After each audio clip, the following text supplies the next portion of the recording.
C'est décidé, je vais me tailler les cheveux, du moins retirer toute la partie morte, c'est-à-dire toute la partie qui est sujet au défrisage sur mes cheveux. Comme annoncé dans les vidéos précédentes, je suis à mon 7e mois de transition. Bon, et là, je verrai comment est-ce que mes cheveux sont en train de se régénérer progressivement. Vous pouvez le constater, et à cette allure, il y a beaucoup de repousses qui sont déjà en train de m'énerver. Parce que lorsque je veux faire mes coiffures, il y a toujours ces deux textures-là, c'est-à-dire une texture qui correspond au défrisant utilisé durant les années dernières, et puis une autre partie qui correspond à la partie qu'on appelle généralement les repousses, c'est-à-dire les cheveux naturels. Et j'ai des difficultés à pouvoir gérer les coiffures à ce sujet.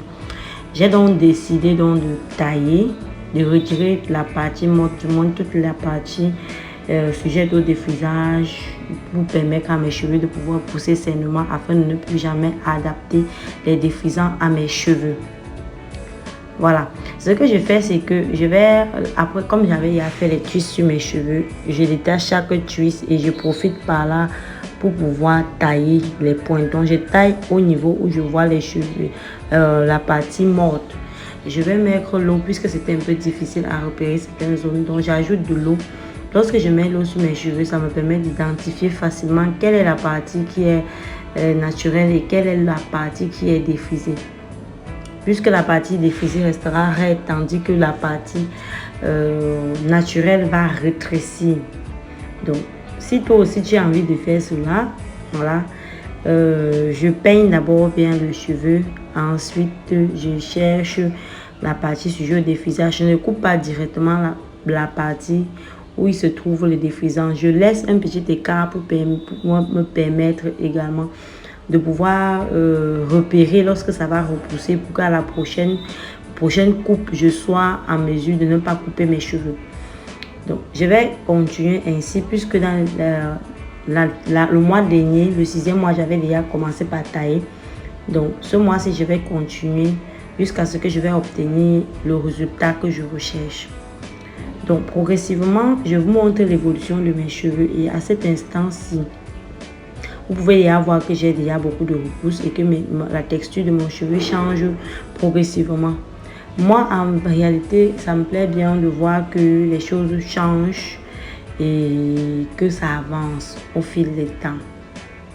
Je peigne donc correctement mes cheveux afin de pouvoir identifier quelles sont les zones où les défrisants abondent encore.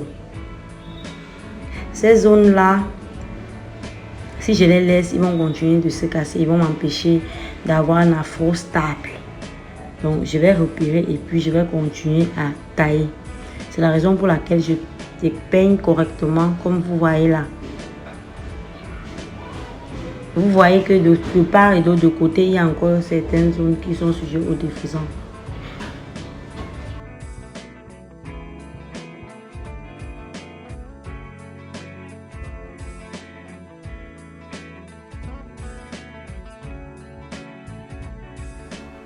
Donc, je m'efforce tant bien que mal à toucher la plupart des pointes qui ont été touchées.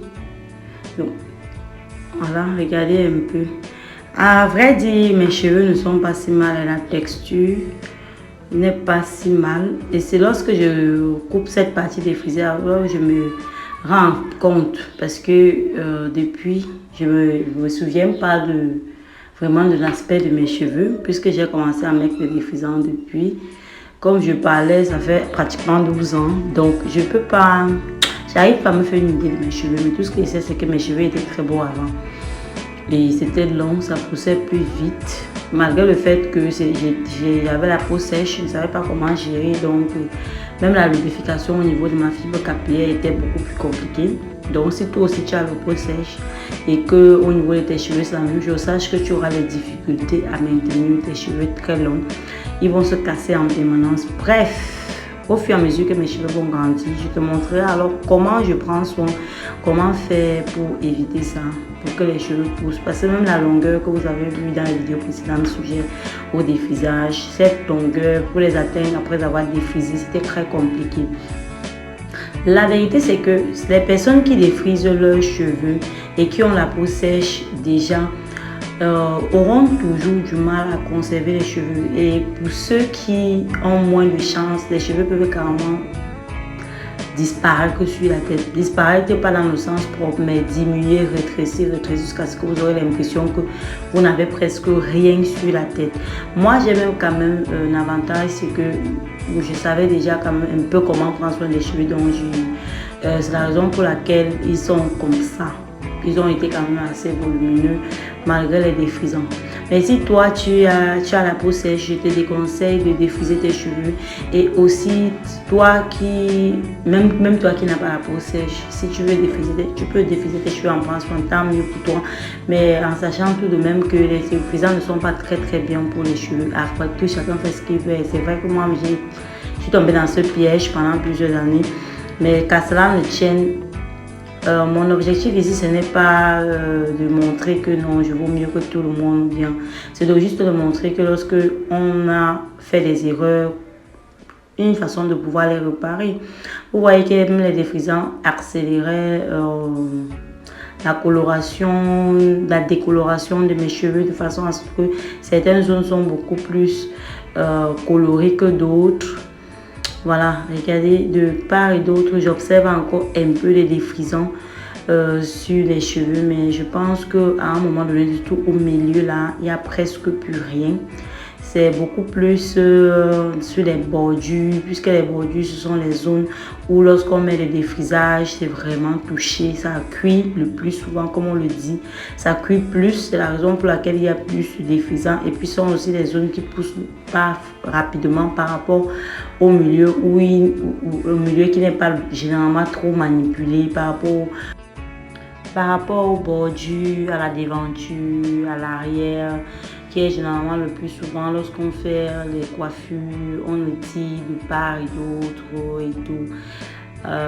C'est alors que ça se casse le plus souvent et c'est la raison pour laquelle c'est souvent moins long que des autres côtés de l'intérieur. Ça, c'est logique.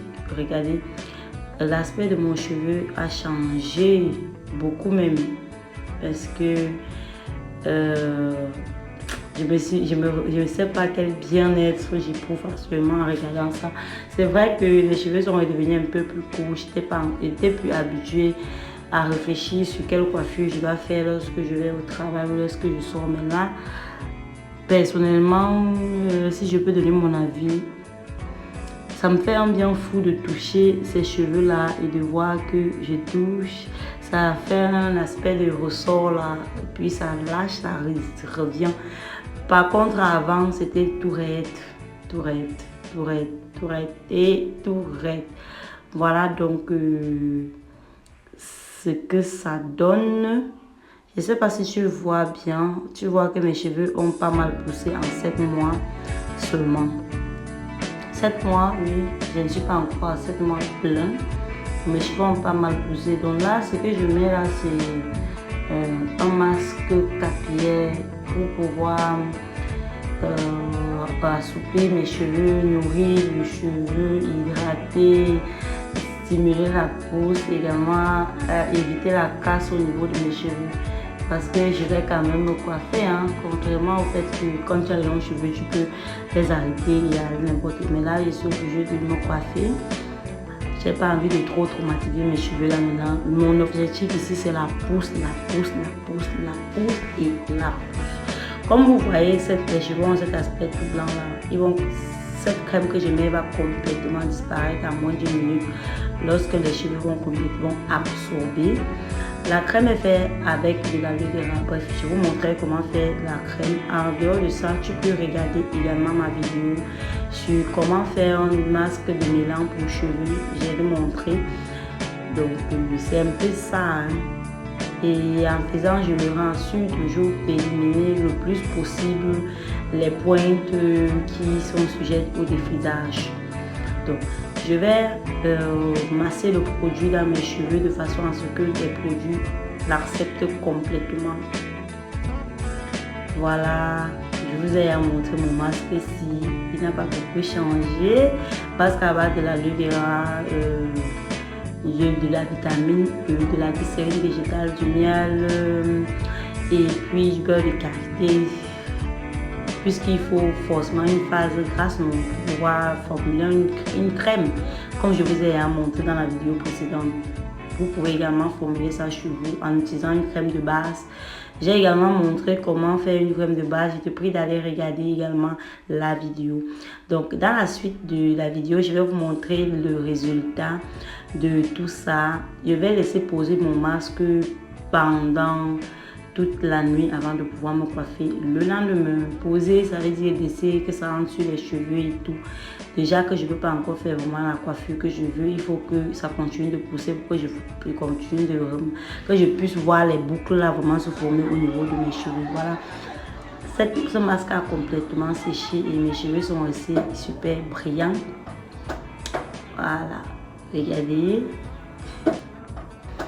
Alors, je vous dis à très bientôt pour suivre l'évolution de mes cheveux. Donc, rendez-vous dans un moment. Bisous, bisous. Bye.